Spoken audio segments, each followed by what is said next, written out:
দেশের বাংলাদেশের বাইরে পৃথিবীর বিভিন্ন প্রান্তে যে যেখান থেকে চ্যানেলে দেখছেন আপনাদের সকলকে সাদর আমন্ত্রণ তৃতীয় মাত্রা দেখবার জন্য।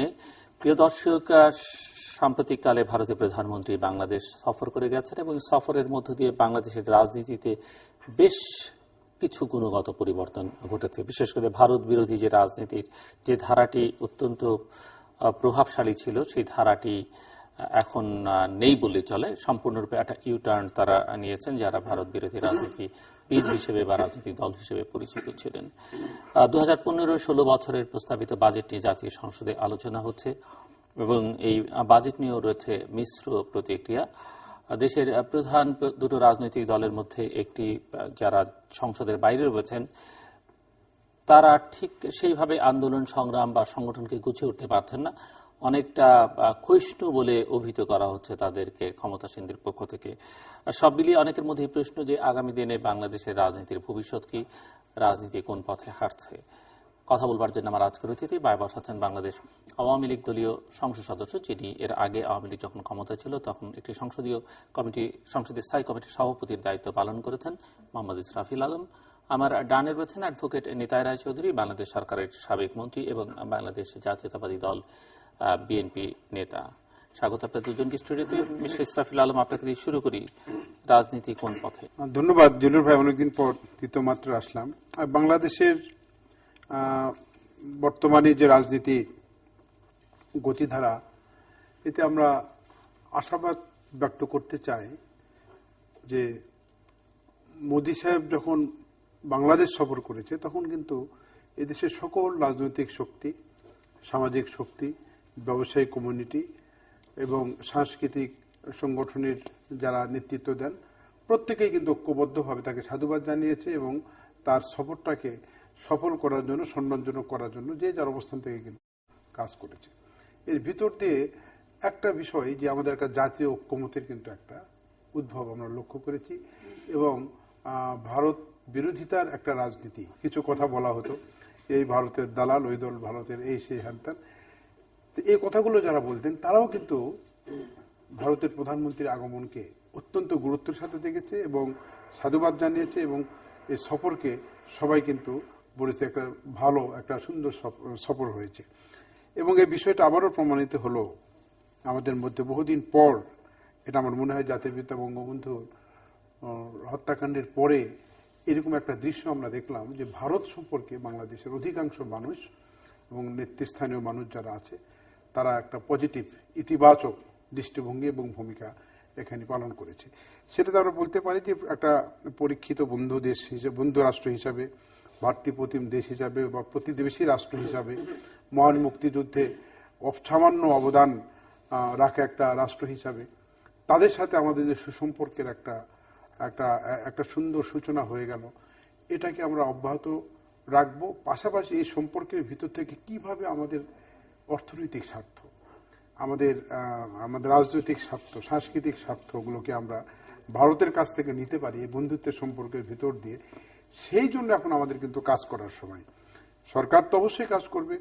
সরকারকে যদি কোনো সহযোগিতা করার মতো কোনো অতিরিক্ত বুদ্ধি, পরামর্শ বা কোনো ধরনের ধারণা বা কারিগরি সহায়তা যদি দেওয়ার মতো সক্ষমতা বিরোধী রাজনৈতিক দলগুলোর থাকে বা যে কোনো স্টেক হোল্ডারে যারা আছেন তাদের যদি থাকে, তারাও সেটা দিতে পারে এবং সরকারের উচিত হবে সেটাকে গ্রহণ করে আমাদের ভারতের সাথে বার্গেনিং করে এই যে চুক্তিগুলো যেটা স্বাক্ষরিত হয়েছে তার ভিতর থেকে সর্বোচ্চ সুফল যেন আমরা, বেনিফিট যেন আমরা দেশে এবং জনগণের জন্য আনতে পারি। এই কাজ করতে গেলে অবশ্যই রাজনৈতিক স্থিতিশীলতা এবং রাজনৈতিক দলগুলোর মধ্যে একটা সুন্দর সম্পর্ক, বোঝাপড়ার সম্পর্ক, পারস্পরিক আস্থা, বিশ্বাসের সম্পর্ক, পাশাপাশি দেশের স্বার্থে, স্বাধীনতা, সার্বভৌমত্বের স্বার্থে রাজনৈতিক দলগুলোকে এক জায়গায় থেকে কাজ করার একটা মানসিকতা, দৃষ্টিভঙ্গি কিন্তু এখানে প্রদর্শন করার সুন্দর একটা সুযোগ এসেছে। আমরা শুরু করতে পারি অতীতে আমাদের রাজনৈতিক দলগুলো। আপনি বলতে চাইছেন যে এই ভারতীয় প্রধানমন্ত্রী বাংলাদেশ সফরের মধ্য দিয়ে আসলে বাংলাদেশের রাজনীতি একটা নতুন পথে হাঁটতে শুরু করেছে? আমার তো মনে হয় মানে মোদ্দা কথা এটাই দাঁড়ায় আপনার কথা। কিন্তু আমরা দেখিনি এবং আপনি মনে করেন যে ভারতের প্রতি যে দৃষ্টিভঙ্গি বদলেছে বাংলাদেশের রাজনৈতিক দলগুলো, মোটামুটি একটা নৈকট্য তৈরি হচ্ছে, সেটি দেশের অভ্যন্তরীণ রাজনীতির ক্ষেত্রে ঘটতে যাচ্ছে।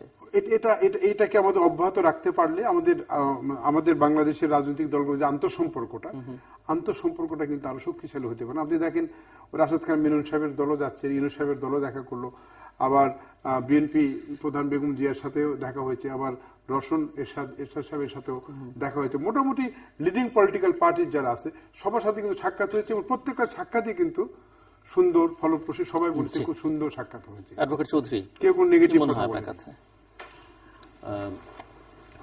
না, বিষয়টা হচ্ছে, মানে ধন্যবাদ আপনাকে। বিষয়টা যে ভারতের প্রধানমন্ত্রী মিস্টার আলম বেশ আশাবাদী যে বাংলাদেশের রাজনীতি আগের চাইতে একটা অন্য ইতিবাচক ধারায় প্রবাহিত হবে এখন। আলমের এই যে আশাবাদ, এই আশাবাদ তখনই পরিপূর্ণতা লাভ করবে যদি বাংলাদেশে ভারতের কাছ থেকে সঠিক শিক্ষা যদি আমরা নিয়ে থাকি এবং সেটা যদি বাস্তবায়ন হয়। ভারতের প্রধানমন্ত্রী নরেন্দ্র মোদী বাংলাদেশে আসলেন, পৃথিবীর সর্ববৃহৎ একটি গণতান্ত্রিক রাজনৈতিক দেশ, এবং সেই দেশের গণতান্ত্রিকভাবে নির্বাচিত প্রধানমন্ত্রী বাংলাদেশে সফরে আসলেন। বাংলাদেশের তিন দিকে ভারত, দক্ষিণে বঙ্গোপসাগর,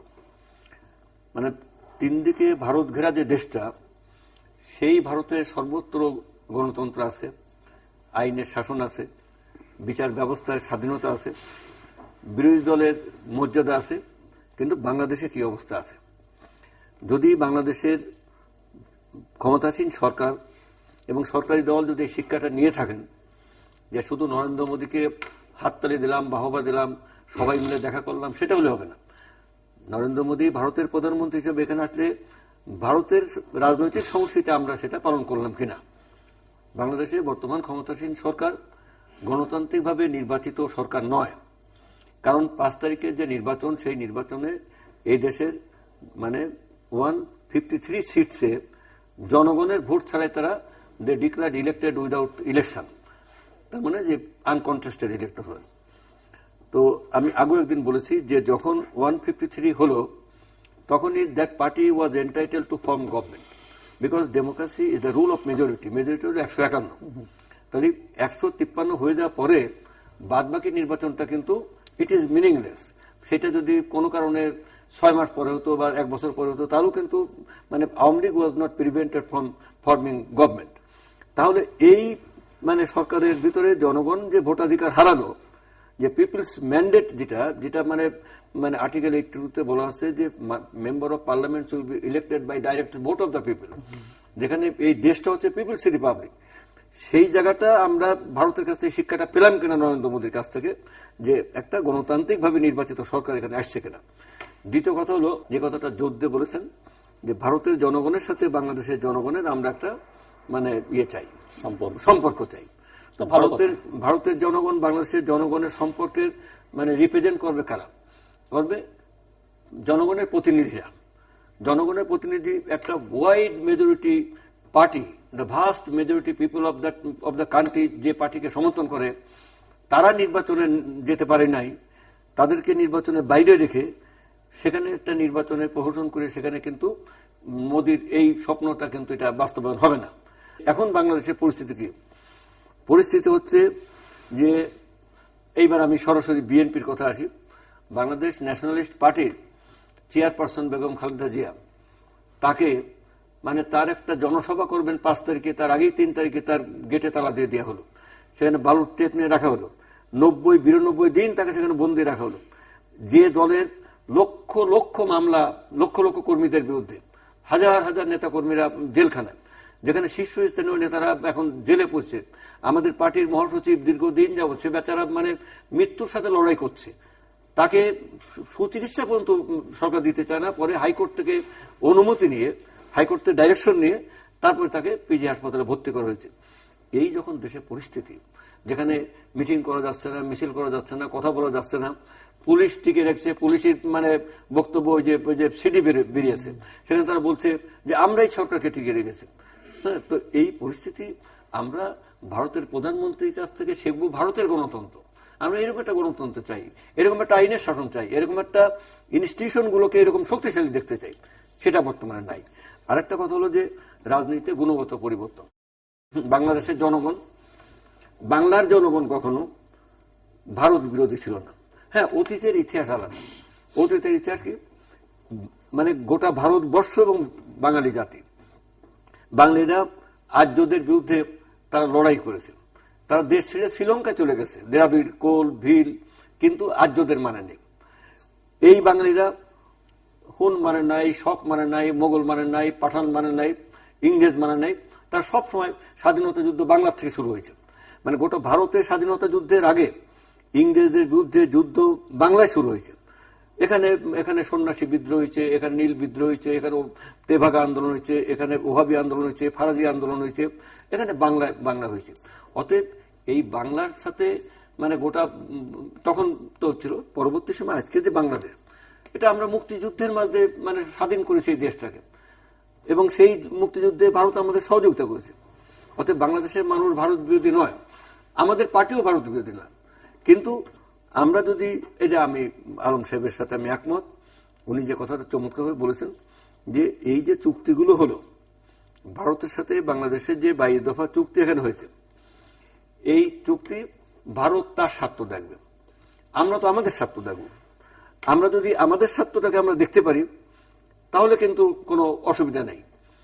যেমন আপনার বিদ্যুৎ উৎপাদনের চুক্তি করেছে রিলায়েন্স এবং আদানি গ্রুপের সাথে। সেখানে এই যে সুযোগ সুবিধাগুলো দেওয়া হচ্ছে, সেটা আমাদের জাতীয় স্বার্থকে কতটা মানে পক্ষে থাকবে, কতটা বিপক্ষে থাকবে, এইটা আমাদের খতিয়ে দেখতে হবে। যদি সেই স্বার্থটাকে যদি আমরা সেসব খতিয়ে দেখার কাজ কি দেশের একটি অন্যতম বৃহত্তম রাজনৈতিক দল হিসেবে বিএনপি করছে? না না না, আমি বলছি যে সেই জায়গাটায় আমি আসছি। সেই খতিয়ে দেখার ক্ষেত্রে মূলত দায়িত্ব সরকারের। সরকার যদি সেখানে ব্যর্থতার পরিচয় দেয়, যেমন কুইক রেন্টালের মাধ্যমে যে লুটপাট হয়েছে, সেই লুটপাটটা মানে চারিদিকে লুটপাট হয়েছে। আজকে যেমন চারিদিকে ব্যাংকগুলো লুটপাট হচ্ছে। আজকে বাংলাদেশের ভারতে বিমা ব্যবসা করতে যাবে, ভারতও বাংলাদেশে আসবে, ইন্স্যুরেন্স মানে যে চুক্তি হয়েছে। আমি তো চাইবো যে ভারতের বিশাল বাজার, বিশাল ওপেন মার্কেট, সেখানে বাংলাদেশের বিমা ব্যবসায়ীরা যে ওখানে একবার জমজমাট মানে ইন্স্যুরেন্স ব্যবসা করবেন, ভারতও এখানে আসবে। এখন বাংলাদেশ যদি সেখানে না পারে, তার জন্য বর্তমান ক্ষমতাসীন সরকার দায়ী হবে। যে কদিন এরা ক্ষমতা আছে, সে কদিন তারাই দায়ী হবে। হ্যাঁ দাদা অনেক সিনিয়র মানুষ, মন্ত্রী ছিলেন, ওনার বক্তব্য আমি শুনলাম। মূল কথা হলো যে নরেন্দ্র মোদী বাংলাদেশ সফর করেছেন একটা গণতান্ত্রিক দেশের প্রধানমন্ত্রী হিসাবে, সরকার প্রধান হিসাবে। তারা বাংলাদেশে বুঝে সুঝে সফর করেছেন। নির্বাচন নিয়ে বিএনপির যে ডিসকমফোর্ট, তাদের যে আপত্তি, তাদের যে মতামত, এটা শুধু মাত্র বাংলাদেশে বিএনপি এবং জামাতের মধ্যেই দেখা যায়। আপনারা নির্বাচন গ্রহণ করেননি বা প্রত্যাখ্যান করেছেন, অংশগ্রহণ করেননি, কিন্তু দেশে বিদেশে কেউ এই নির্বাচনকে এবং নির্বাচিত সরকারকে প্রত্যাখ্যানও করেনি, অস্বীকারও করেনি। বরং এই সরকারকে তারা, এই সরকারের সাথে কাজ করছে, সরকারকে স্বীকৃতি দিয়েছে। সেই নির্বাচন নিয়ে আপনার ইনলেস বিতর্ক হতেই পারে। বাংলাদেশের প্রত্যেকটা নির্বাচন নিয়ে বিতর্ক হয়েছিল এবং আগামীতেও হয়তো হয়ে যাবে। আর বাংলাদেশের প্র্যাকটিস হলো, যারা নির্বাচনে পরাজিত হয় তারা সবসময় বলে থাকে যে নির্বাচন সঠিক হয়নি, সুষ্ঠু হয়নি। আর যারা বিজয়ী হয় তারা বলে সুষ্ঠু হয়েছে, সুন্দর হয়েছে। তো এই বিতর্কের মধ্যে আমি যেতে চাই না। নির্বাচন হয়েছে, নির্বাচিত সরকার আছে, দেশ পরিচালনা করছে এবং এই সরকারের সাথে দেশে বিদেশে সবাই সম্পর্ক স্থাপন করে কাজ করছে। এখন নরেন্দ্র মোদী বাংলাদেশে এসে আমাদেরকে একটা কিন্তু কথা সবার সামনে বলে গেছে যে ভারত গণতান্ত্রিক দেশ, বাংলাদেশের পরীক্ষিত বন্ধু এবং ভ্রাতৃপ্রতিম দেশ। তারা বাংলাদেশে যেমন গণতন্ত্র দেখতে চায়, একইভাবে সাম্প্রদায়িকতা এবং সন্ত্রাস নাশকতাকেও তারা অস্বীকার করেছে এবং তারা এটার সাথে কোনো সম্পর্ক স্থাপন করতে চান না। সেই জায়গাতে আমি একটা কথা বলবো, একটি তো গণতন্ত্র দেখতে চাই আপনি বলেন। নরেন্দ্র মোদী ঢাকা বিশ্ববিদ্যালয়ের আয়োজনে যে বক্তৃতা করেছেন, একটা লম্বা ঘণ্টা খানেকের বক্তৃতা, সেখানে কিন্তু একটিবারের জন্য গণতন্ত্র শব্দটি উচ্চারিত হয় না। গণতন্ত্র নিয়ে নরেন্দ্র মোদী বা ভারতের তাদের কোনো ধরনের আপত্তি, মানে একটা নেগেটিভ কথা বা বিদ্রুপাত্মক কথা বা কোনো ধরনের বিরূপ মন্তব্য কিন্তু তারা করে, শুধু বলেছে সাম্প্রদায়িকতার কথা বলেছে, সন্ত্রাসের কথা বলেছে। এখান থেকে বাংলাদেশ মুক্ত থাকছে না তারা। এবং এই জায়গাটাতে আবার ভারতের একজন প্রখ্যাত সাংবাদিক কুলদীপ নায়ার, আপনি জানেন, স্টেটসম্যানে একটি লেখা লিখেছেন এবং সেটিতে তিনি সমালোচনা করেছেন যে ভারত একটা ফেডারেল কান্ট্রি এবং বহু দলীয় গণতন্ত্রের কান্ট্রি। কুলদীপ নায়ার সাহেব বর্তমান সরকার সমর্থনকারী কোন সাংবাদিক না, উনি কংগ্রেসের ইন্দিরা গান্ধীর সময় উনি এমপি ছিলেন কংগ্রেসের, এবং তাদের দৃষ্টিভঙ্গি আন্তর্দলীয় একটা ভিন্ন বিপরীত দৃষ্টিভঙ্গি থাকতে পারে। তবে আমরা যেটা বলছি যে ওনারা বাংলাদেশে গণতন্ত্রের কথা আপনি যেটা বলেছেন, আপনি যাকে কংগ্রেস সমর্থক বলছেন, কংগ্রেস সমর্থক সাংবাদিক এমপি ছিলেন, তিনি আবার এই বাংলাদেশের বর্তমান সরকারকে অগণতান্ত্রিক সরকার বলছেন। না, আমি একটা কথা বলি, কুলদীপ নায়ার সাহেব একজন সাংবাদিক, উনি কিন্তু বহুদিন থেকে রাজনীতির সাথে সরাসরি নির্বাচন করেননি, ওইভাবে সম্পর্ক রাখেনি। বাংলাদেশ নিয়ে কিন্তু উনি অনেক সময় উনি আর্টিকেল লেখেন, আমি পড়ার চেষ্টা করি, এক এক সময় এক এক ধরনের বিষয়ের উপর মতামত দেন। এটা ওনার ব্যক্তিগত মতামত, সে মতামতটাকে আমরা রাষ্ট্রীয়ভাবে আমরা কোনো ধরনের মানে বিবেচনা বোধ বা এখানে কোনো মতামত দিতে চাই না। ওনার মতামত, উনি যেটা বলেছেন এটার সাথে আমাদের কন্টেস্ট করার কিছু নাই। আমরা যেটা বলতে চাই যে ডেমোক্রেসির কথা যেটা আপনি যেটা বলেছেন, যে নির্বাচন অবশ্যই গণতন্ত্রের একটা মানদণ্ড, কিন্তু নির্বাচন কিন্তু গণতন্ত্রের একমাত্র মানদণ্ড না। নির্বাচন হবে, গণতন্ত্রের চর্চা হবে, তো গণতান্ত্রিক রাজনীতিতে কোথাও সাম্প্রদায়িকতারও যেমন স্থান নাই, সন্ত্রাস নাশকতারও কোনো স্থান নেই। একইভাবে নির্বাচন ছাড়া গণতন্ত্র কিন্তু চলবে না, গণতন্ত্রের চাকাও কিন্তু চলবে না। বা আপনি একটু যদি বলেন আমাদেরকে যে নির্বাচনের বাইরে গণতন্ত্রের অন্য যে মানদণ্ডগুলোর কথা আপনি বলছিলেন, সেগুলো কোন জায়গায় বাংলাদেশ এগিয়ে আছে, আপনারা এগিয়ে রাখছেন? না, আপনি যদি বলেন সন্ত্রাসের কথা যদি বলেন, সাম্প্রদায়িকতার কথা যদি বলেন, এবং উলফা সহ একটা আমাদের বিদেশি রাষ্ট্রে অস্থিতিশীলতা সৃষ্টিকারী যে সন্ত্রাসী সংগঠন, এই বিষয়গুলো হচ্ছে গণতন্ত্রের সঙ্গে সম্পর্কিত। অবশ্যই গণতন্ত্রের সাথে সন্ত্রাসকে, সাম্প্রদায়িকতাকে এবং নাশকতাকে আপনি একসাথে মিলাতে পারবেন না। গণতন্ত্র যদি আপনি চান মানুষের নিরাপত্তা, মানুষের শান্তি, মানুষের অধিকার এবং মানুষের যে আশা আকাঙ্ক্ষা, তাদের যে স্বাধীনতা, সেগুলোকে আপনার শ্রদ্ধা করতে হবে। পাশাপাশি প্রতিবেশী দেশ ভারতের সাথে আমাদেরকে সুসম্পর্কের বন্ধনে আবদ্ধ থাকতে হবে। কারণ এত বড় একটা দেশের সাথে দ্বন্দ্ব কলহ করে, তাদের সাথে গোলযোগ করে আমরা কিন্তু খুব ভালো কোনো কিছু কিন্তু অর্জন করতে পারবো না। তাদের সাথে বন্ধুত্বের সম্পর্কের ভিতর দিয়ে আমরা আমাদের স্বার্থগুলোকে আমাদের অর্জন করতে হবে। আমি যেটা করে বলছি যে আপনারা যেটা চান, বিএনপি যেটা বলছে কোন দিকে এগিয়ে যাচ্ছে, বিএনপি আপনারা বহুদিন ক্ষমতা ছিলেন এবং আপনাদের পরেই কিন্তু আমরা এসেছি। দেখেন কতগুলো এমপি জিল্লুর ভাই আপনি জানেন উনাদের শাসনামলে মারা গেছে। প্রকাশ্য দিব আসিফুল মাস্টার ভাইয়ের কথা বলেন, অর্থমন্ত্রী কিবরিয়া সাহেবের কথা বলেন, মমতাজ ভাইয়ের কথা বলেন, মঞ্জুরুল ইমাম সাহেবের কথা বলেন, আমাদের এখানে আমজাদ মাস্টার সাহেবের কথা বলেন। এভাবে যদি আপনি গুনতে যান অসংখ্য মানুষ, প্রকাশ্য দিবালোকে জনসভার উপর গ্রেনেড হামলা বলেন, অনেক বড় বড় কিন্তু নাশকতা সন্ত্রাসের ঘটনা ঘটেছে এবং সেই সব জায়গাতে তৎকালীন ক্ষমতাসীন দলের সম্পর্ক কিন্তু পাওয়া গেছে। কিন্তু আপনি এখন দেখেন বেগম জিয়া এই সরকারের বিরুদ্ধে যেভাবে ঘোষিত অঘোষিত যুদ্ধ পরিচালনা করেছে, তার ব্যক্তিগত নিরাপত্তার উপর, ব্যক্তিগত জীবনের উপর কোন ধরনের আক্রমণ, কোন ধরনের হুমকি কিন্তু আজ পর্যন্ত হয়নি। সরকার এত বড় বিরোধিতার পরেও সরকার তার নিরাপত্তা এবং তার জীবনকে কিন্তু সুরক্ষা দেওয়ার জন্য যা যা দরকার করেছে। আপনি যে বলেছেন জেলখানার কথা, আপনি একটা আইনজীবী, সুপ্রিম কোর্টে প্র্যাকটিস করেন, প্রত্যেকটা নেতাই কিন্তু জেলখানা আছে সুনির্দিষ্ট মামলায় আসামি হিসাবে এবং ফৌজদারি মামলার আসামি হিসাবে এবং আইনি প্রক্রিয়া বা আইনি বিচার ব্যবস্থার আওতায় কিন্তু তারা জেলখানায় আছে। যদি আপনি বলতে যে বিচার ছাড়া, মামলা ছাড়া সরকার কাউকে ডিটেনশন রেখেছে, তাহলে একটা বিষয় বলা ছিল। কেউ কিন্তু কোনো ডিটেনশনই নাই, সবাই স্পেসিফিক কেসের এগেইনস্টে কিন্তু জেলখানায় আছে। জামিন দেওয়া না দেওয়া এটা আদালতের বিষয়, বিচার বিভাগের বিষয়। তারা কাকে জামিন দিচ্ছে, কাউকে দিচ্ছে না। কয়েকদিন আগে আলাল সাহেব চলে এসেছেন, আরো অনেক নেতা ছাড়া পেয়েছেন, আবার কিছু নেতা জামিন পাননি, হয়তো আইনি প্রক্রিয়ার ভিতর দিয়ে পাবেন। তো সেটাকে আমরা এর মধ্যে মিলাতে চাই না যে আদালতের বিচার বিভাগের কাজ করুক। আসিফ আশরাফি পাপিয়া কারাগারে ঢুকলেন, তার বিরুদ্ধে মামলা আছে, সারেন্ডার করতে গিয়েছিলেন, আদালত তাকে জামিন দেননি। তাকে কারাগারে পাঠিয়েছে, এগুলো কিন্তু আবার একই মামলায় কেউ কেউ জামিন পেয়েছেন, এটা এরকম অভিযোগ আদালতের তাদের দিক ব্যাপার। আমি থেকে এটা বলতে আছে। চাই না আদালত যাকে কার প্রাইমারি ভিসি আছে আর কার নাই এটা আদালত দেখবে। যার প্রাইমারি ভিসি আছে তাকে তো ছাড়বে না, আদালতের ডিসক্রিপশনের পাওয়ার আছে, জেলখানা নিতে পারে। আমি যেটা বলতে চাচ্ছি যে বাঙালি জাতি অবশ্যই বীরত্বের ইতিহাসের অধিকারী, বাঙালি জাতি অবশ্যই সংগ্রামী জাতি, এবং সেই সংগ্রামের একটা গুরুত্বপূর্ণ অধ্যায়ে নেতৃত্ব দিয়েছে বাংলাদেশ আওয়ামী লীগ। বাংলাদেশ আওয়ামী লীগ সেই ঐতিহ্যকে ধারণ করে, লালন করে। আমরা গণতন্ত্রের জন্য, ভাষার জন্য, স্বাধীনতার জন্য, মুক্তিযুদ্ধের জন্য নেতৃত্ব দিয়ে বহু মানুষ জীবন দিয়েছে, শহীদ হয়েছে। গণতন্ত্রের সংগ্রামেও কিন্তু আওয়ামী লীগ আপসহীনভাবে সংগ্রাম করেছে এবং গণতন্ত্র প্রতিষ্ঠার জন্য কাজ করে গেছে। এখন ঘটনা হলো বিএনপি একটা বড় পার্টি, অনেক বড় দল, গণতান্ত্রিক দল।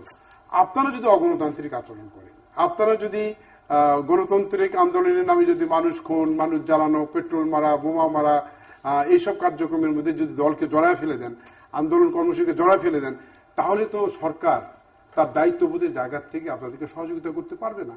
এটার জন্য যার যতটুকু পাওনা আইন অনুযায়ী সেটা তাকে পেতে হবে। ভারতের প্রধানমন্ত্রীর এই সফর ঘিরে বাংলাদেশের রাজনীতিতে গুণগত পরিবর্তনের যে বিষয়টি, মানে আমি সফর নিয়ে কোনো কথা আর বলতে চাই না, কারণ এটা আলোচনা হয়ে গেল। আমরা বলতে চাই যে বাংলাদেশের রাজনীতির যে গুণগত পরিবর্তন হবে সেটা নির্ভর করছে অনেকাংশেই বর্তমান ক্ষমতাসীন দলের উপরে এবং বিরোধী দলের উপরও। এটা নির্ভর করছে বাংলাদেশের রাজনৈতিক পরিবেশ কিভাবে এগোবে। আমরা মনে করি যে তর্কের খাতিরে অনেক কথাই বলা যাবে যে বাংলাদেশ আওয়ামী লীগ, এটা অস্বীকার করছি না আমি, যে বহু সংগ্রামে তারা অংশগ্রহণ করছে, বহু সংগ্রামে তারা নেতৃত্ব দিচ্ছে, একটা গণতান্ত্রিক রাজনৈতিক দল, মানে এটা আমরা অস্বীকার করি না। কিন্তু সেই সংগ্রামের জায়গায় জায়গায় এমন কিছু কিছু ঘটনা আছে যেটা আবার আমাদের মাথা নত হয়ে যায়। তো সেই জায়গাগুলো, সেই স্পর্শকাতর জায়গাগুলোতে আমি আলোচনার অবতারণা করতে চাই না। আমি বলতে চাই যে বিএনপি সম্পর্কে যে অভিযোগগুলো ওনারা আনেন সবসময়, এই অভিযোগগুলো সঠিক নয়। প্রথমত বিএনপির একটা কেমিস্ট্রিটা বুঝতে হবে যে বিএনপি যে মানে যেমন 2 molecules of hydrogen, 1 molecules of oxygen under the normal temperature and pressure makes 1 drop of water. এটা হলো, এর মধ্যে হাইড্রোজেন আছে, অক্সিজেন আছে, প্রেশার আছে, দিয়ে পানি তৈরি হলো।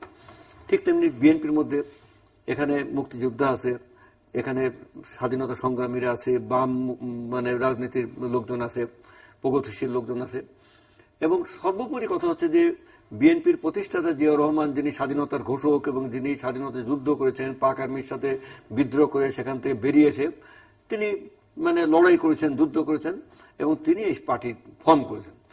এবং জিয়াউর রহমান সাহেব মার্শাল দেন নাই, অর্থাৎ মোস্তাক আহমেদ ক্ষমতা আসার পরে, তারপরে প্রেসিডেন্ট সাহেব যখন এগুলো জিয়াকে ক্যান্টনমেন্ট থেকে সিপাহী জনতার বিদ্রোহের মাধ্যমে নিয়ে আসে, তারপরে জিয়া এখানে যে বাকশালের সময় যে গণতন্ত্রের কথা উনি বললেন, এই গণতন্ত্রটাকে যদি উনি ইতিহাস দেখেন তখন এটা কিন্তু আমাদের মাথা নত হয়ে যায়। সংবাদপত্রে এই পালিত হলো কালো দিবস, সেখানে এই বাংলাদেশ আওয়ামী লীগ এত বড় ঐতিহ্যশালী একটি দল, সমস্ত রাজনৈতিক দল বন্ধ করে দিয়ে বাকশাল ফর্ম করলেন।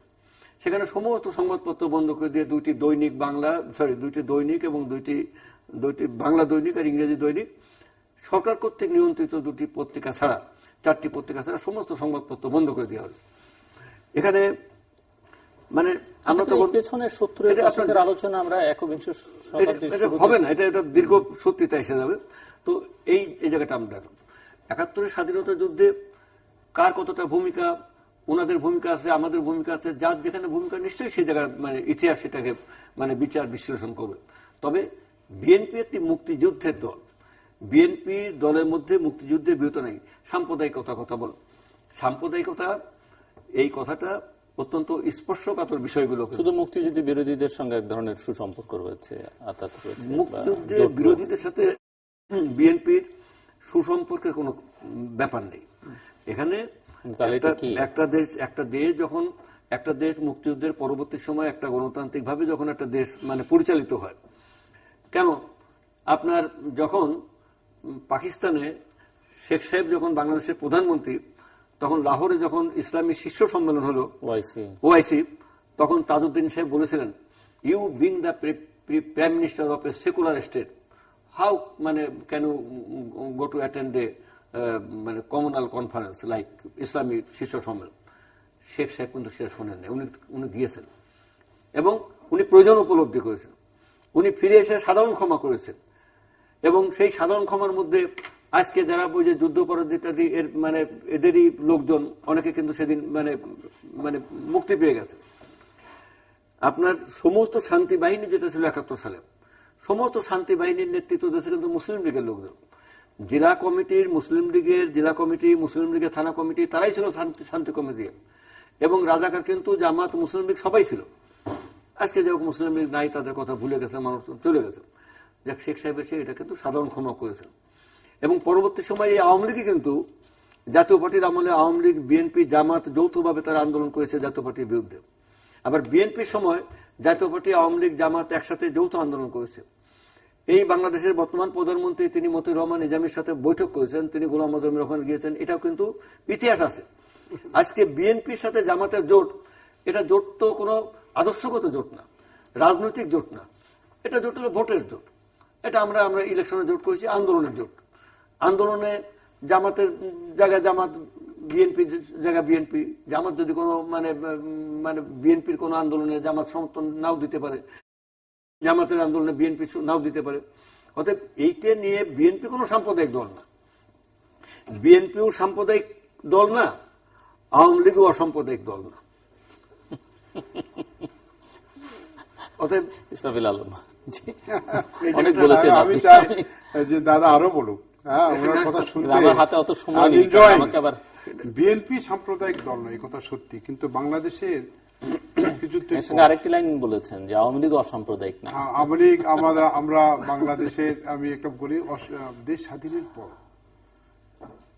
বাংলাদেশের সাম্প্রদায়িকতার বিষবাষ্প, সাম্প্রদায়িক শক্তির উত্থান বিস্তার, এটার পিছনে সবচাইতে গুরুত্বপূর্ণ এবং কার্যকর ভূমিকা রেখেছে এবং রাষ্ট্রীয়ভাবে তাদেরকে স্পন্সরশিপ দিয়েছে কিন্তু বাংলাদেশ জাতীয়তাবাদী দল। এই দলের জন্ম যদি বাংলাদেশে না হতো তাহলে জামাত ইসলাম রাজনীতি করার সুযোগ পেত না, এই দলের জন্ম না হলে মুসলিম লীগ রাজনীতি করার সুযোগ পেত না, ধর্মভিত্তিক রাজনীতি, একটু বলি, ধর্মভিত্তিক রাজনীতি বাংলাদেশে আসতো না। সবচেয়ে বড় কথা, চিহ্নিত রাজাকার যুদ্ধ অপরাধীদের গাড়িতে কখনো এই ৩০ লাখ শহীদের রক্তরঞ্জিত পতাকা কখনো, আওয়ামী লীগও কিছু রাজাকারের গাড়িতে পতাকা তুলে দিয়েছে, আওয়ামী লীগও কিছু খেলাফত মজলিসের সঙ্গে চুক্তি স্বাক্ষর করেছে। আমি সেখানে যাই, আমি ওই জায়গাতে যাই, আমি সেই জায়গাতে যাই। সে কারণেই বিএনপি হলো বাংলাদেশের সাম্প্রদায়িক রাজনীতির গভীর জলের মাছ। তারা মুক্তিযুদ্ধের স্লোগান দিয়ে কয়েকজন মুক্তিযোদ্ধার নাম এই দলে আছে সেই কথা বলে এই যে বাংলাদেশের সাম্প্রদায়িক শক্তি, বিএনপি কিন্তু দাবি করে যে রণাঙ্গনের মুক্তিযোদ্ধা বিএনপির ফ্রন্টলাইন, আওয়ামী লীগের ফ্রন্টলাইন বাপের চেয়ে ছেলে যদি বড় হয়, যারা অস্ত্র হাতে যুদ্ধ করেছে। আর মুক্তিযুদ্ধের জন্মদাতা হলো শেখ মুজিবুর রহমান, আমাদের জাতির পিতা। দীর্ঘ যারা অস্ত্র হাতে যুদ্ধ করেছেন তারা এবং আওয়ামী লীগের নেতৃত্বে 24টি বছর লড়াই সংগ্রামের ভিতর দিয়ে মুক্তির যুদ্ধে সংগঠিত হলো। এবং সেই দলকে, দলের চেয়ে যদি আপনারা অন্য কাউকে বড় করে দেখার চেষ্টা করেন, তো বাঁশের চেয়ে কুঞ্চি বড় হয়ে গেলে ওই বাঁশ তো বাঁচে না এবং ওই কুঞ্চি দেওয়ার কিছু হয় না। এই জন্য বঙ্গবন্ধু বাংলাদেশ আওয়ামী লীগের যে অবস্থান মহান মুক্তিযুদ্ধে বাঙালি জাতির মুক্তি সংগ্রামী, সেটা ইতিহাস নির্দিষ্ট করেছে এবং ইতিহাসে নির্দিষ্ট করবে। এটা নিয়ে বিতর্ক করে তাকে ছোটও করা যাবে না, বড়ও করা যাবে না। তা আমি যে কথাটা বলবো, যে আপনি বলেছেন যে ওই সাধারণ ক্ষমা, আপনি তো ভালো করে জানেন, ইটস ভেরি লার্নেড লয়ার। বঙ্গবন্ধুর সাধারণ ক্ষমতা ছিল শর্তযুক্ত, শর্তহীন নয়, যে ধর্ষণ, খুন, অগ্নিসংযোগ, লুটতরাজের সাথে যাদের সরাসরি কোনো সম্পর্ক নাই তাদেরকে উনি ক্ষমা করে দিয়েছিলেন। কিন্তু এটার সাথে যারা সুনির্দিষ্টভাবে অভিযোগ নিয়ে জড়িত ছিল তাদেরকে ক্ষমা করেন নাই।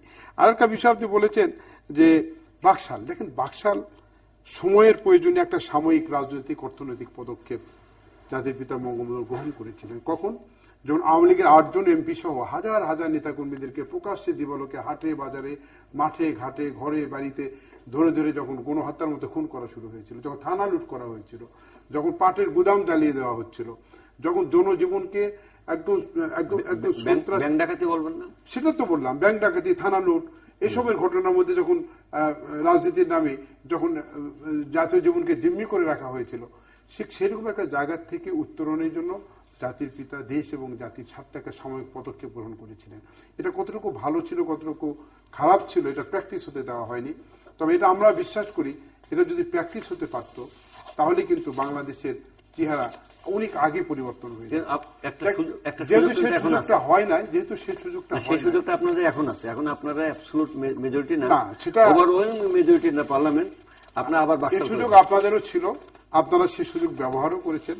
বা কারণ দেশের একমাত্র বিরোধী দলের নেত্রী পার্লামেন্ট এবং রাষ্ট্রপতি, সেই নেত্রীকে হত্যা করার জন্য প্রকাশ্য দিবালোকে যতগুলো পদক্ষেপ সে সময় নেওয়া হয়েছিল, আপনাদের এত মেজরিটি পেলে তো আমরা কোথায় থাকতাম জানি না। তবে একটা কথাই বলি যে আমাদেরকে আশাবাদের জায়গা আসতে হবে।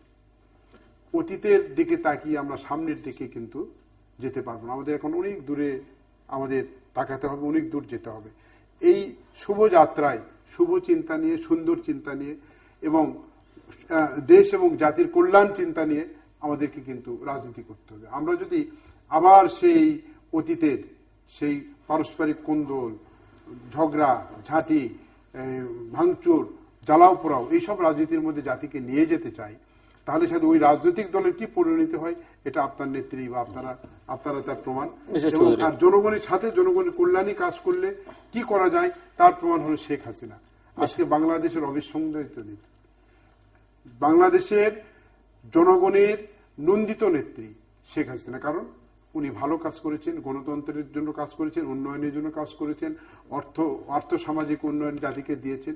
সেজন্য আজকে দেখেন ইলেকট্রিসিটির প্রবলেম নাই, কর্মসংস্থান কত সুন্দর পরিবেশে আছে, জিডিপি বেড়ে যাচ্ছে। অত সবগুলো আর্থসামাজিক উন্নয়নের ব্যারোমিটার গুলো কিন্তু এখন ঊর্ধ্বমুখী, যে কারণে শেখ হাসিনার অবস্থানও সুন্দর জায়গাতে। আর আপনার নেত্রী যে কাজগুলো করেছেন এগুলো দেশ এবং জাতির জন্য কল্যাণ ছিল না, এগুলো অমঙ্গলের কাজ ছিল।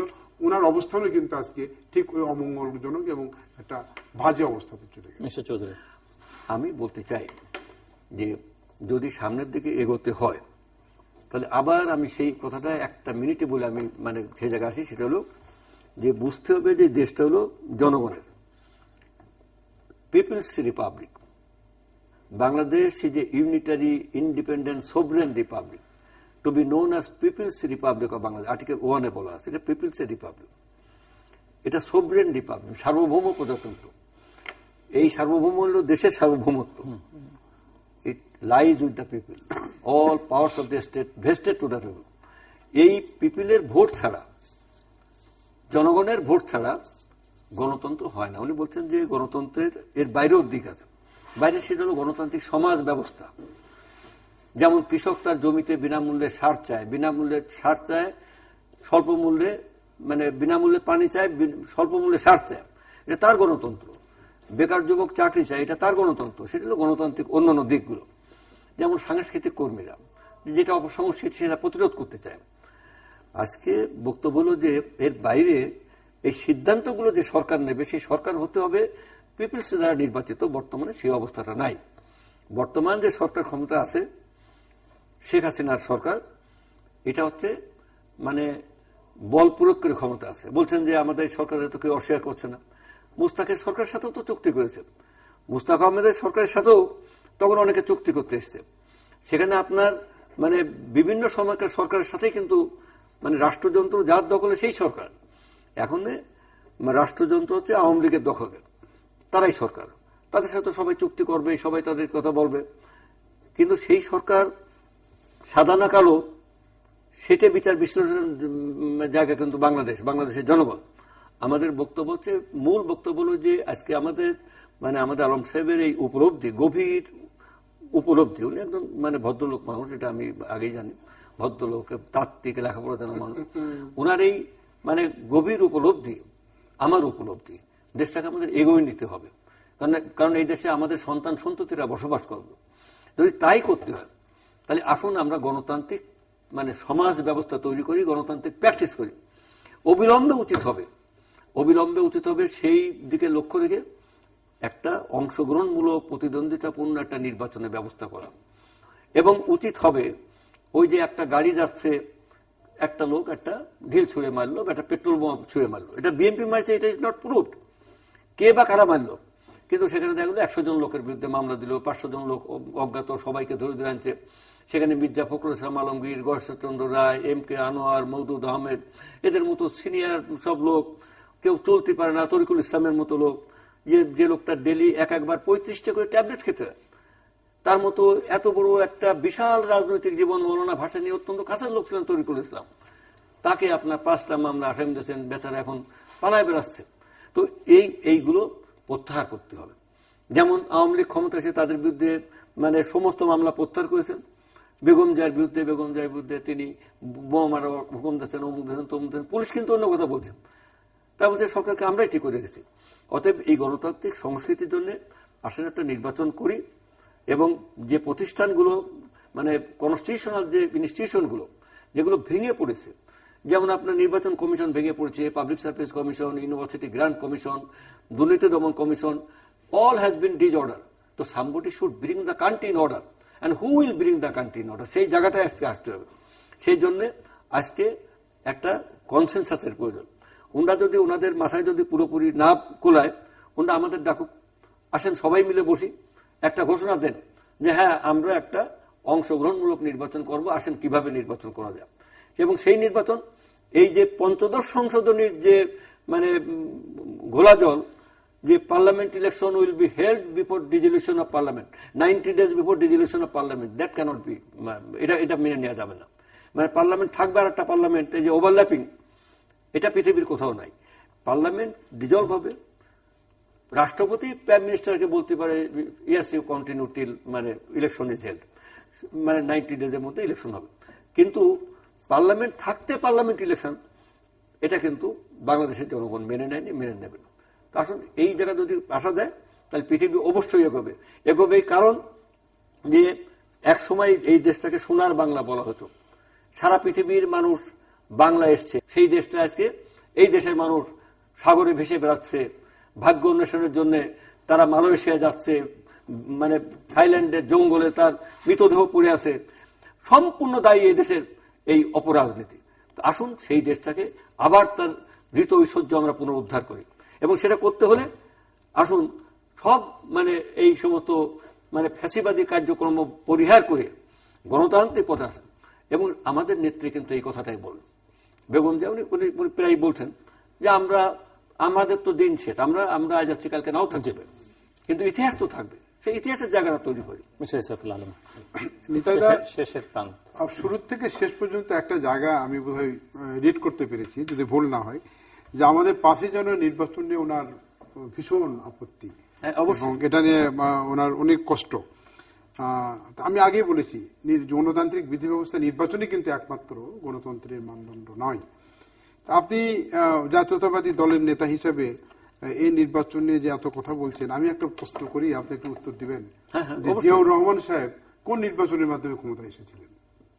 এসে রাষ্ট্র ক্ষমতা দখল করে রাষ্ট্র পরিচালনা করেছেন, বাজেট দিয়েছেন, এবং এই জাতীয় 4 নেতার হত্যাকারীদেরকে পুরস্কার দেওয়ার থেকে শুরু করে বঙ্গবন্ধুর খুনিদের ইন্ডেমনিটি দেওয়ার থেকে শুরু করে যে বড় বড় কাজ করেছেন। কোন নির্বাচনের মাধ্যমে উনি ক্ষমতায় গেলেন? উনি তো সেনাবাহিনীতে চাকরি করতেন। ওনার কি কোনো পাবলিক ম্যান্ডেট ছিল? কোন নির্বাচনে কোনো নির্বাচিত হয়েছিল? আপনারা যখন নির্বাচন নিয়ে প্রশ্ন করেন তখন আমাদের মনে ইতিহাস টানেন, তাহলে আমাকে আবার বলতে হবে যে পাকিস্তানের সংবিধানের পাকিস্তানের অধীন আমি বলেছি অংশগ্রহণ করে বাংলাদেশের রাষ্ট্র ক্ষমতা, উইথ ডিউ রেসপেক্ট, ইয়েস, জনগণের সার্বভৌমত্ব, হ্যাঁ, জনগণের সার্বভৌমত্বকে আমরা অবশ্যই মাথা নত করি। জনগণের উপরে কোনো শক্তি আমাদের শাসনতান্ত্রিক শাসন ব্যবস্থায় নাই। কিন্তু কোন জনগণ জিয়াউর রহমানকে ভোট দিয়ে ক্ষমতায় বসালো? কোন জনগণের ম্যান্ডেটে উনি রাষ্ট্র ক্ষমতায় আসলে? এসে রাজনৈতিক দল করলেন, উনি এসে রাজাকারদের ছেড়ে দিলেন, তাদের রাজনীতি করার সুযোগ দিলেন, ক্ষমতায় যাওয়ার সুযোগ করে দিলেন, বঙ্গবন্ধু খুনিদের মাফ করে দিয়ে তাদেরকে পুরস্কৃত করলেন। উনার পার্লামেন্টে হয়েছে, না উনার পার্লামেন্টে তো ইন্ডেমনিটি রেটিফিকেশন হয়েছে। পার্লামেন্ট রেটিফিকেশন না করলে কি হতো? উনার কি সর্বনাশ হয়ে যেত? বরং উনি ইতিহাসে আরো সুন্দর জায়গায় থাকতে পারতেন। উনার সামনে বঙ্গবন্ধু জাতীয় 4 নেতাকে হত্যা করলো আর তাদেরকে উনি পুরস্কার দিয়ে দিলেন, কোন বিচার করলেন না। দেখ, আমি বলতে চাই যে নির্বাচন নিয়ে বিএনপির খুব একটা বেশি আপত্তি করলে এটা ভালো হবে না। তবে তাদের লজ্জায় পেতে হবে, নিজের চেহারাটাকে আয়নায় কিন্তু দেখা দরকার যে আমরা কোন দল নির্বাচনের প্রশ্ন করছি? আমরা কি কি নির্বাচন জাতিকে উপহার দিয়েছি? হানা ভোট, নির্বাচনী কলঙ্ক তো আপনারাই সৃষ্টি করেছেন। হানা ভোট 102% ভোট কাস্টিং করেছিলেন আপনারা, করে জিয়াউর রহমান চালাও উনি ক্ষমতায় থাকবে, জনগণ হা বলেছে। এইসব প্রহসনের নির্বাচনের নির্মম শিকার হলো আওয়ামী লীগ। দীর্ঘদিন 21 বছর নির্বাচনী নীল নকশা নির্বাচন যে আওয়ামী লীগের ক্ষমতার নির্বাচন চায় না। তা আমরা চাই নির্বাচন ভালো হোক। এখন যে নির্বাচনটা আপনারা অংশগ্রহণ করেননি, যে নির্বাচন আপনারা প্রতিরোধ করার জন্য সশস্ত্র সংগ্রাম করেছেন, সেই নির্বাচন নিয়ে আপনারা কেন কথা বলেন? আপনারা অংশগ্রহণ করেন, জনগণ ভোট দিবে, আপনারা আসবেন। এই যে সিটি কর্পোরেশন ইলেকশন, এই সরকার তো, এই সরকারের অধীনেই তো আপনারা সিটি কর্পোরেশন ভোটে গেলেন, সেদিনও গেলেন। আমি বলি আলম সাহেব, আপনাদের খোরা কবরে আপনারা কিন্তু এখানে আমি কি বলবো শায়িত হচ্ছে। নির্বাচন বয়কট করে ভেবেছিলেন কোলাহল সৃষ্টি করে রাষ্ট্র ক্ষমতা দখল করে যুদ্ধ অপরাধীদেরকে বাঁচায় দিবেন, তাদের বিচার করতে দিবেন না। সেই স্বপ্ন তো বাস্তবায়ন হয়নি। আর একটা গতি কনস্টিটিউশনাল চেঞ্জ অফ পাওয়ার যেটা বলেছেন আপনারা, আমরা শান্তিপূর্ণ ক্ষমতার হাত বদলের জন্য নির্বাচনের মাধ্যমে একটা সরকার যেন আর একটা সরকারের কাছ থেকে ক্ষমতা নেয়, সেই জন্য কিন্তু বিধিবিধানটা করা। এটা কিন্তু অন্য কোনোভাবে দেখার কোনো সুযোগ নাই। আর গণতান্ত্রিক প্রতিষ্ঠান, সাংবিধানিক প্রতিষ্ঠানগুলোকে স্ট্রেনথেন করা, অ্যাক্টিভ করা, ধন্যবাদ করার জন্য সরকার চাইলে হবে না ভাই, আপনাদেরও কিন্তু সহযোগিতা করতে হবে। দর্শক, অনুষ্ঠানের শেষ প্রান্তে তৃতীয়মত সম্পর্কে আপনি লিখতে পারেন ডাকে, ইমেল, এসএমএস-এর মাধ্যমে, ইন্টারনেট, আমাদের অফিসিয়াল ওয়েবসাইট অথবা সোশ্যাল মিডিয়াতে যেসব পেজ রয়েছে সেসব পেজে আপনাদের মতামত রাখতে পারেন। আর আপনাদের মতামতে আমাদের অনুষ্ঠান তৃতীয়মত আপনি দেখতে পাবেন প্রতি বৃহস্পতিবার এবং শুক্রবার বাংলাদেশ সময় দুটো, বুধবার দুপুর 11:30 এবং শুক্রবার দুপুর 1:05 দেখবার আমন্ত্রণ রইল। অ্যাডভোকেট ইতারা রায়চৌধুরী, মোহাম্মদ ইসরাফিল আলম, অসংখ্য ধন্যবাদ আপনাদের দুজনকেই। দর্শক, দুই নেতার এবং দুই দলের অভিযোগ, পাল্টা অভিযোগ যদি আমরা শুনি, তাহলে এটি বুঝতে খুব একটা কষ্ট হওয়ার কথা নয়। যারা একটু নিরপেক্ষ নির্মোহ দৃষ্টিভঙ্গিতে দেখবেন যে এই দুইয়ের মধ্যে তেমন কোনো মৌলিক পার্থক্য নেই, খুব কাছাকাছি তারা। এবং এই কাছাকাছিটা অনেকটা এসছে বাংলাদেশে, বিশেষ করে 75 পরবর্তী রাজনীতিতে যে প্রবণতা লক্ষ্য করা গেছিল, যে ইস্যুকে কেন্দ্র করে তাদের দূরত্ব বা তাদেরকে চিহ্নিত করা সহজতর হতো, ভারতীয় প্রধানমন্ত্রী বাংলাদেশ সফরের মধ্য দিয়ে সেই দূরত্বটা অনেকটাই কেটে গেছে। এখন ওনারাই বলছেন যে এই যে ওনাদের মধ্যে একটা সুসম্পর্ক তৈরি করা সম্ভব, এর যে যাত্রা শুরু হয়েছে, যদি দেশের রাজনৈতিক স্থিতিশীলতা এবং পারস্পরিক সৌহার্দ্যপূর্ণ একটা সম্পর্ক প্রতিষ্ঠার মধ্য দিয়ে, এবং সেখানে নিজ নিজ দলের স্বার্থ অক্ষুণ্ণ রেখে জাতীয় স্বার্থকে যদি তারা প্রাধান্য দেন, এবং সেটি যদি তারা প্রাধান্য দিতে পারেন, তাহলে প্রতিবেশী দেশ সহ অন্যান্য দেশের সঙ্গে যে কূটনৈতিক সম্পর্ক এবং সেখান থেকে বাংলাদেশের স্বার্থ সংরক্ষণ বা স্বার্থ আদায়ের ব্যাপারটা অনেক অনেক বেশি জোরালো হবে। আমরা আশা করব যে আমাদের রাজনৈতিক নেতৃত্ব এই কাজগুলোতে আরো বেশি মনোনিবেশ করবেন এবং গণতন্ত্রের প্রশ্ন এসছে, গণতন্ত্র জন্য প্রধান উপাদান নির্বাচন নয়, কিন্তু প্রথম উপাদান নির্বাচন, এবং শুধু নির্বাচনকে বাদ দিয়ে অন্যান্য উপাদানগুলো কতটা কার্যকর করতে পারছে সরকার, সেটি কিন্তু এটি প্রধান বিবেচ্য বিষয়। যদিও সেই বিষয়ে আজকে আমরা সময়ের অভাবের কারণে আলোচনা করতে পারিনি, নিশ্চয়ই ভবিষ্যতে আরো আলোচনা করব। অতীতেও কিন্তু অনেক আলোচনা আমরা করেছি। দর্শক, আমাদের সঙ্গে থাকবার জন্য অসংখ্য ধন্যবাদ। আপনাদের সবার জন্য শুভকামনা।